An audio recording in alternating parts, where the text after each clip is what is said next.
Hello, I'm Plisket. This is my content, and I'm going to do something a little weird today. I'm going to be using two cameras. So let's get to this. Everybody hates you. Everybody wishes that you were dead. Cause you suck. You suck. Your video is fucking terrible. Peter, you suck. You suck. You don't do anything of value. You suck. Get a job. But instead you sit and write these bullshit Videos. It's so self-loathing. Go see a psychiatrist. I hate the psychiatrist. Well, go see one anyway. I don't like the psychiatrist. You need to go see one. See a psychiatrist. I'm not going. During my sophomore year in high school, I took a weightlifting class. I probably only weighed about 120, but I could only bench maybe 110, maybe 115. And I remember on that very first day when we were getting our maxes, I noticed an awkward looking pasty kid with glasses.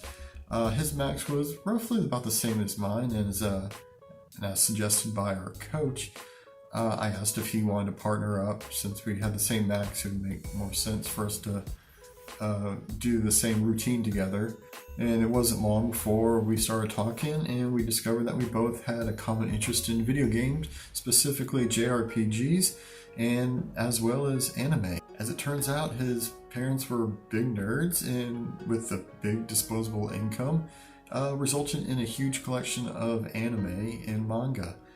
And Paul was always more than willing to lend it out, and I'm proud to say that every DVD and manga volume he gave me, I always returned, and it was in perfect condition, or at least the same condition that I received it in. He introduced me to series such as Samurai Deeper Kyo, Sayuki, Berserk, Those Who Hunt Elves, the list goes on. It almost became like a joke, where I was like every other day, I'd be like, "Hey Paul, what's a good series I should try?" And he knew my taste in anime, typically fighting. He would usually come up with a list of a few things, and I would pick one out, and usually the very next day he would bring me either the DVD or a volume of the first volume of the manga. And then one day he brought me a series known as Flame of Recca.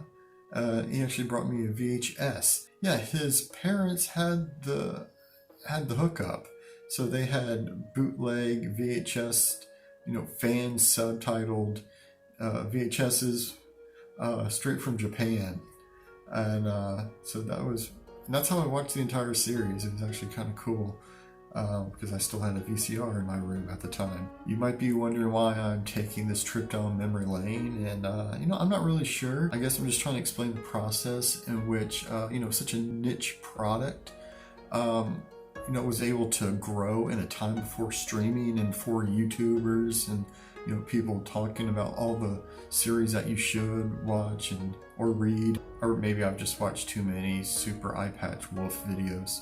In some ways, I find Flame of Recca to be a nice little gem that has never really gotten the attention it probably deserved.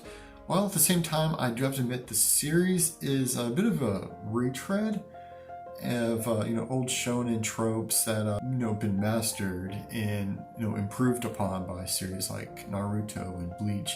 And I think the main inspiration for Flame of Recca, Yu Yu Hakusho. I have a soft spot in my old jaded blood pumper for Rekka, and I've decided to make this video basically as an intro to the series for newcomers, and I'm going to put a review of the first episode, or more of a rundown of the first episode of the anime. According to Wikipedia, Flame of Recca was written and drawn by Nobuyuki Anzi, and it was published in Weekly Shonen Sunday, not Jump, Sunday, from April 1995 to February 2002, ending with chapter 329. An anime adaptation was made by Studio Pierrot. I don't know how to pronounce it. It aired on Fuji TV and it lasted for 42 episodes. And it aired from July 1997 to July 1998. And if you can tell by all those dates and numbers I just threw at you, the anime does not cover the entire story of Flame of Recca. But don't let that throw you off. The show doesn't really end on a cliffhanger or anything, and it actually, if I recall correctly, ties up a lot of the plot lines. And in fact, if it hadn't wrapped up all those plot lines, I probably wouldn't have such fond memories and I wouldn't be recommending it now. To be honest, I think the anime short run actually kind of works in its favor. When you get into shows like Bleach and Naruto, and especially One Piece, it's really hard because it's so overwhelming to try to watch those episodes, especially if you want to re-watch them. Flame of Recca's 42 episodes is a lot more manageable, and like Yu Yu Hakusho, it's a pretty good pace and isn't bloated down by filler. In fact, I think Yu Yu Hakusho fans could really appreciate Rekka the most, especially ones that believe the series should have ended after the Dark Tournament, because that's exactly how Flame of Recca actually ends, is after a tournament. Actually, does anybody, think Yu Yu Hakusho should have ended after the Dark Tournament? I'm not saying that's how I feel, But I do think it's safe to say the series lost a bunch of steam after the defeat of Toguro. Now, I'm not saying Rekka is, as good as Yu Yu Hakusho. I never said that. I'll never say that. Don't you ever say that again to me. From the story to the animation, Yu Yu is so much better, but Flame of Recca is definitely worth a shot. Flame of Recca, or Rekka no Honō, is about a character named Rekka that is obsessed with becoming a ninja. Believe it! And as it just so happens, Rekka is the lost heir of an ancient ninja clan. The Hokage clan possessed vastly powerful magic weapons called Madogus, and its leaders could produce fire from their bodies, hence the name Flame of Recca. Along with his friends in the Madogu that they collect, I'm probably butchering that, Rekka encounters other wielders of these items and an evil organization that is led by a man obsessed with gaining immortality. Aside from the typical shonen tropes, the core of the series is Rekka's romance with Unagi, a young woman with the power to heal the wounds of others. He refers to Unagi as his princess, pledging to protect and serve as her personal ninja.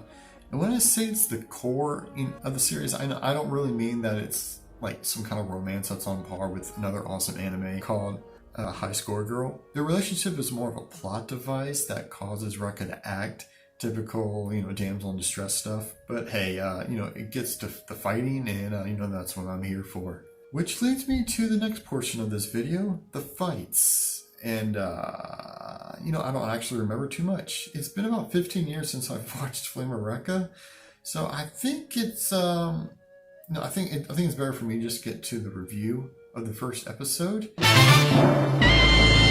Princess and the Ninja, Awakening of the Power. The episode begins with a woman opening a portal, looking like some kind of Naruto thing, as a battle is raging on, not too far away. She then lifts a baby Rekka, telling him to become a strong ninja. Fast forward a long ass time, we see a teenaged Rekka in our first fight of the series. We're introduced to Domon as he barrels through what appears to be a concrete wall, as Rekka demonstrates gymnastic skills that would put him on par with Olympic gold medalist. And then proceeds to jump 30 feet in the air. So yeah, not really sure how it makes sense that these people already have superhuman abilities, but I'm just gonna go with it. Rekka easily wins the fight against Domon using ninja tricks. We then learn that Rekka has always wanted to be a ninja, going so far as to issue an open challenge to anyone wanting to fight as a form of training, even offering his services as a ninja to the victor as a prize. It is also made known to us that Rekka is being watched. Next, a man is shown being burned alive, much to the glee of an old man and then a younger man with a mask called Kure. The old man monologues about craving immortality, and Kure says that he will help him learn the secrets of the Hokage clan because he has some kind of weird connection to them. So meanwhile, Rekka is enjoying some milk in a footlong when he notices a pretty girl. He decides to follow her and winds up saving her life, and then in turn she saves his life. She introduces herself as Unagi and asks Rekka to keep her healing powers a secret. It's here that our young hero learns that Unagi actually goes to his school, because I guess he's too busy weaving out about ninjas to actually notice other people. Rekka then decides to thank Unagi for saving his life by taking her to an abandoned warehouse and shooting off fireworks inside. Damn, Rekka. It is here that a mysterious woman appears, calling herself Kage Hoshi. She informs Rekka that 400 years ago, he was sent into the future, that she had been searching for him ever since, because he is the last survivor of the forgotten Hokage clan. Rekka is... Yeah, right. And I also happen to be the 5th beetle. Understandably skeptical. Kage Hoshi wants to see his flame, and takes to attacking him to do so. Rekka is barely able to hold his own, causing Unagi to get involved. This prompts Kanji to decide that harming his new friend could be a good motivator. Of course this works, and Rekka is amazed to find that he can manifest flames from his hand. Now I'm going to go ahead and mention that after watching this fight and the next few episodes, yeah, the fights in this get pretty damn brutal and bloody.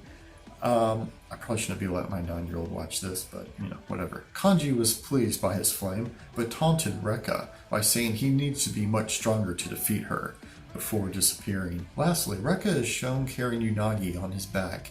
He informs her that she is now his princess and that he is her ninja. Sounds a little weird. Ending episode 1. It's a pretty standard first episode. It sets up some of the main characters, some villains, and central conflict. The English dub isn't great, but it's pretty easy to find subtitled versions if you look. Actually, I think they're on Amazon Prime. Which brings me to the end of this video. I actually want to make more Flame of Recca videos. What I'm thinking is I might do a series of reviews/overviews of the major arcs. In closing, I hope that you found this interesting and want to check out Flame of Recca for yourself, and hopefully you want to join me as I re-watch Flame of Recca. So thanks for watching, like, comment, and subscribe, and see you next time. Now show me what you've got. Damn right, bitch! I'll show you something! Hoes in this house, there's some hoes in this house, there's some hoes in this house, there's some hoes in this house. I said certified freak, 7 days a week, wet ass pussy, make that pull out game weak.